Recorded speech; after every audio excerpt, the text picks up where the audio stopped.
In case you missed it, Meek Mill, rapper out of Philadelphia, I'm pretty sure most people know who he is, was sentenced to 2 to 4 years yesterday by a judge for violating his parole, his probation. And this your boy CJ Goodfellow back with the Boxing Clinic and more. Like I said, we do more than boxing, man. Cover entertainment, politics, current events, and I'm gonna link an article in the description so you can really get the gist of it. Jay-Z saying it was injustice, Kevin Hart speaking out. A lot of people speaking out on the injustice because I guess the prosecutioner, they recommended that Meek not do jail time, and the judge took it into his or her hands to go out his way and make it, give him 2 to 4 years. He violated probation several times. Let's take it back to 2007. He was arrested on 19 gun and felony charges. He's found guilty of 7 of them. I think he did cut some time in jail as well, according to the article. I remember that. Got out on parole and or probation, whatever it is, parole it was. And since then, this year, he got into an assault charge in St. Louis. He had reckless driving in New York. Charge was dropped for community service.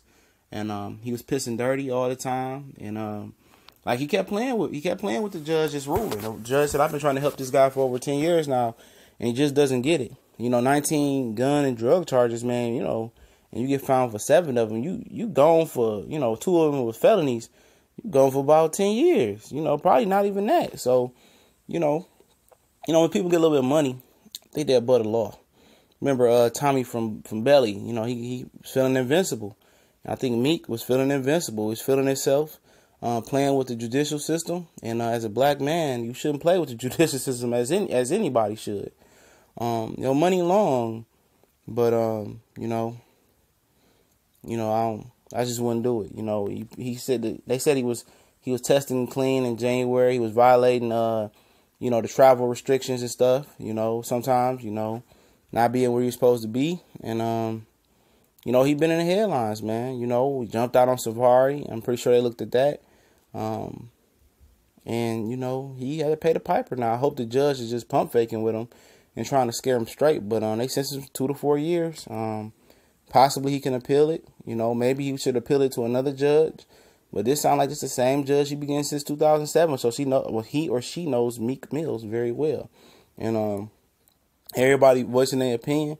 But how they do. In the justice system in the inner city and to the black people, and he been playing with fire, bro. He been playing with fire. And what I mean by that is, man, he been playing with it, man. And what I mean, by that, is that he had 10 chances, bro, and just not keeping his keeping his nose out of trouble, man. You playing with this judge. This judge not playing with you. So should we feel sorry for Meek Mills? Absolutely not. Absolutely not. You should not feel sorry for Meek Mill. He had chance after chance after chance after chance after chance. As much as people want to say this is injustice, it's not. I'm reading the article. I'm going to link it to the description like I said. This dude had 20 chances. 19 gun and drug charges. And 7 of them you was accused with, and 2 of them was felonies. 2007, most people would just not be getting out of jail right now. The judge could have easily threw him up under the jail and locked and buried the key for 10 years and threw him in there for 10 years. Then he did a little time off that, got out, and ain't nothing changing. So as much as I hate to see a young black man, a 30-year-old black man like Meek Mill go to jail, he done it to himself. I'm pretty sure there's people man, calm down, chill out, stop the weed smoking, and at the end of the day, it's a reality check for him, should they, they can do a house arrest on them and, get you a studio like the article said in your house and do 500 hours of community service or more than that. But will he learn his lesson then? Maybe she trying to scare him or something like that. Maybe he can appeal with a different judge. She change her tune, but, he got to learn that fire hot. He got to learn that fire hot. And making him, doing this, man, he didn't learn anything from Bobby Smurder, did he? He talked to Bobby Smurder on a regular basis, according to him, over a period of time, and said, I can hear the pain in his voice. And he said, I know what it's like to be in there. He not all right. He knows what it's like to be in there. He just got out a couple years ago over these charges. I don't understand it, man. You know, you got all the money that you need. You got a son, you know what I mean? You got baby mama, you know, mother, family. You the breadwinner. You out here doing dumb stuff like this, man. Violating parole. You've been on parole for 10 years. 10 years plus a couple years of jail time or a year in jail time or something like that.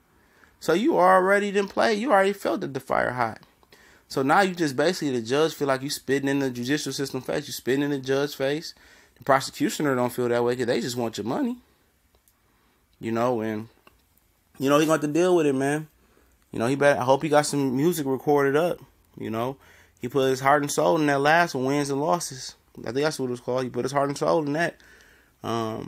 Because, you know, when you go to jail, whoever, you know, that money just disappear.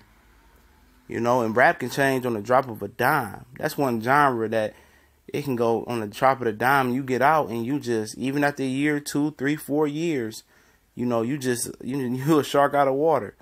You know, the whole rap game then switched up. You just, you know, you out of it. You don't sound the same, you know. So he got to deal with that situation. Hopefully he got some music stored up. He did a Tupac, recorded a whole bunch of songs to continue to push music out. If not, probably gonna go broke in there.